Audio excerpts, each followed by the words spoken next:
Hello, it's Sherb. I've been absent for quite some time. It's been a busy 18 months, 2 years. We've packed up our house and we've moved south, a house with 40 years of stuff, a studio with just as much stuff, and it's been a mammoth task. And so it's summer, it's too hot to make pots, so I'm going back to my jelly printing. So I just thought, if you don't know about Gelli Plates, they're a lovely thing to play with, and you can Google them from a variety of sources, or you can make your own. There's plenty of recipes out there to make your own, any size and any shape you like. But I just thought I'd just do some mark making, just show you what I've done and what you can actually use for mark making on your prints. And this one here, I'll just make sure you can see that. I'm going to get used to doing these videos again. And this is from this little paper cut, which actually is a die cut. It's a Kaisercraft die, and it's actually quite a handy little die for using textures. And this of course is the fabulous toilet roll that you make. Will make some of those marks, and of course brush marks, which is always fabulous. And for those who don't like paper rattling, well, I'm afraid put your earplugs in. This is I make big stamps, and this was just a $2 alphabet foam that I glued onto foam, and so I just made a large stamp, and you just random do whatever you like. So this is on tissue paper, so I can tear this up and use it quite easily for collages. And here's another mark making with the toilet roll, and yet again obviously with different circles, different size circles and dots. And although I've got a few fabulous commercial stencils, I actually make my own, and I'll give you a quick whip through of what I've made recently. So this is just making marks with the end, dipping in paint or ink, whichever you want to use, and just dabbing it onto your paper. Now these little squares are this round large piece of bubble. So bubble's fabulous, but this was a different one that actually I hadn't used before, and so it makes some really interesting marks on some very old tissue paper that was came in parcels. So that's interesting. These of course are a commercial stencil. They were a gift, but I think they were AliExpress, and so you know, there's quite a collection in the pack. But if you like a nice crisp design, they're fabulous. So these are some more stamps that I made, and so these ones I cut from foam again, and don't know if you can, oh sorry, these are from foam, and I've just put them on a bit of cardboard. So, you know, I just print them out. So that was from some old eye drops. So you can make things from anything, make marks from anything you want. Whoops. This is the old glue, but I've never found these terribly successful. You should actually really put them through some heat resistant mat and iron them flat. But yeah, I'll do it in the next 10 years, I'm sure. This is just felt pads that I've just glued to a little bit of wood. And the same with these foam dots, just to a bit of, what do they call it, perspex. So these are all just sort of random things that I use. So combs, more foam that I've cut, circles, Christmas ready for next year, and just, you know, all sorts of things like that.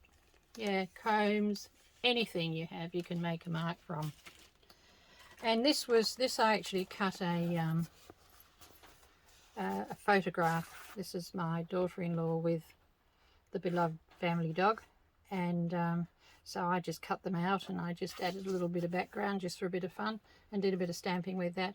And so this is just fun foam, and you can buy a packet of 5 of these pieces for $3 or $4, not expensive. This is an egg carton that you can dip in paint and dip on and make marks. Is great, just something different. Here's another stamp, a random, I love these forms, organic shapes, and this is the mark it makes. So you know, you really just, there's no rules to any of this. You just cut it out, glue it on, and make a stamp. And of course, floral mesh. I'm not quite sure what the technical term is, but it came with some flowers a few years ago, so it's well used. I also use a little welding heat welder to cut the foam. You have to do this in some pretty ventilated area, because you know, when it gives off fumes, and you need to be in a, you know, or wear a mask probably as well. So this is one I haven't used this yet, but I just quickly draw something out, and then I just get the heat up the little gun and just go around the edges. But that's one that's very busy, that I've used it on fabric. Oops, landslide falling off the side. So this is all yeah, very busy. So I've used it on paper and fabric, and you don't have to use fabric paints. You can use acrylic paints as long as they're not too thick, and that works quite well. So and this was, you know, sort of Christmas cards. So, you know, these are insulation blocks, so, you know, for your house. So you can just cut them up. Have a landslide that side now. And here's one that I use quite a lot, and I use these in clay as well. So these are just not for printing, they're also for clay. And the paint doesn't come off there, so it doesn't come off. I'm going like that, you can't see, the paint doesn't come off, so it's pretty good for clay.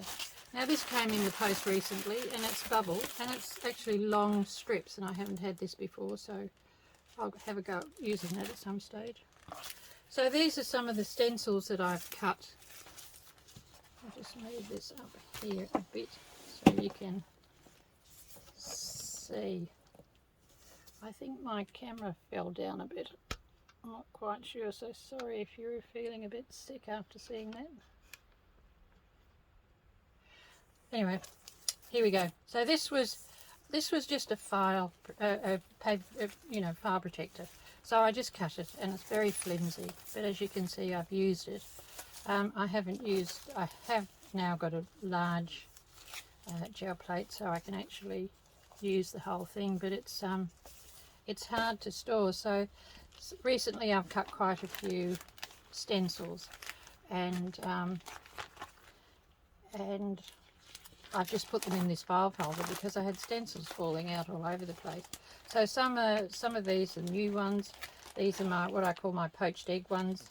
These have been renewed because I just had paper ones before. And florals and things. Now this one was, I used a die cut, a die, and I just randomly put holes in that. And you can see with the paper, it's I used a cardstock, so with a lot of use, the paint dries, makes it quite stiff.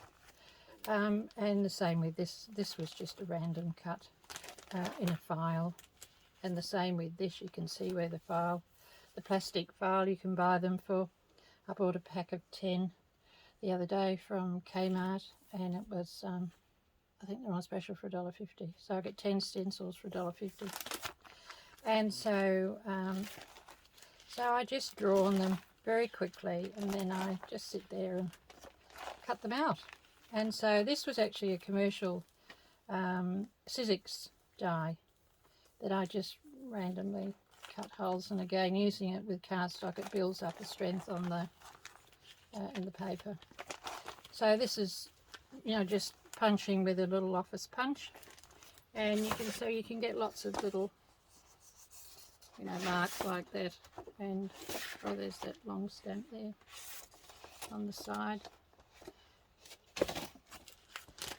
And so more and more and more. So this was also a die, and just a small die, and I just kept moving it round, and so filled the whole page. And again the paints built up and made it quite durable. These are some new squares that I cut. Now this was a challenge recently. I made this one, and I did start to cut, and I thought, oh, I might get the little heat tool out and see if I could burn those out, but it got so hot that it was started melting them and resealing them, so I thought that seemed like a good idea at the time. But anyway, I ended up cutting it, so it did take a while. And these are just some swirls I made recently, which I haven't tried yet, which I will do. These I did cut with the little heat tool, but it's so jagged and it's just too hot. Perhaps a bit more practice I could get it right, but was a bit ordinary. And there's more, and then some figures. I got really carried away recently. And this one actually I cut, and this was actually in the file came with the file index files, and so I thought, oh, that looks quite good. I might cut that, and then I just made a design at the end there. And this again, just a swirly one. And these are quite easy to cut. You know, you just get a texture and just swirl it round and then carefully cut it out. And these as well, these pieces here, I've saved all these cut out bits from these that I can actually use, because they're plastic and they'll just wash. And I did use some acetate, which wasn't the easiest thing to cut, a few templates of fish.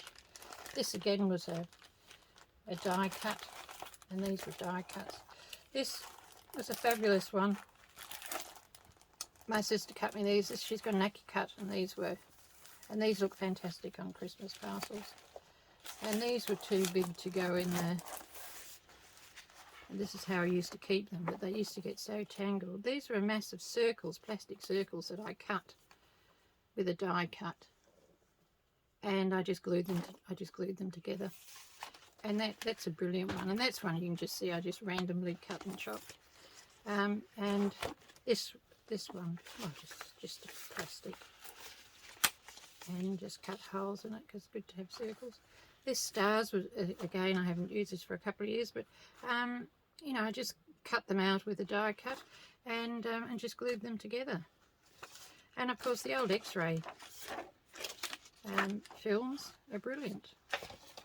And so yeah, circles, and of course they just keep going. I just get a bit obsessed because yeah, it's just so nice to do, and more to do. And but anyway, I just thought I'd let you know that I've still got a pulse, and I'm still playing, and I just thought I'd start doing some nice mark making videos using a gel press,